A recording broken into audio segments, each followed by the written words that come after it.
Takúto krásnu poukážku som si dnes bola kúpiť v kine Stereo. Tento rok som chcela mamku obdariť niečím jedinečným. Vedela som, že miluje chodiť do kina na rôzne filmy. Spolu sme už párkrát boli aj na dámskom večeri. Chcela som jej uľahčiť cestu do kina, ale nechcela som, aby to bola len nejaká nudná poukážka.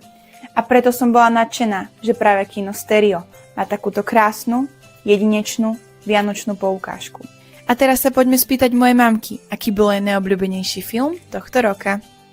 Mamino, a aký je tvoj najobľúbenejší film tohto roka? Ťažko povedať, že ktorý bol najobľúbenejší. Bola som na niekoľkých. Veľmi sa mi páčil film F1 s Bradom Pittom. A z našich, samozrejme, film o Duchoňovi bol výborný, pekne filmársky spracovaný, ale naposledy som bola na film Otec a ten bol emočne silný, ten sa mi veľmi páčil.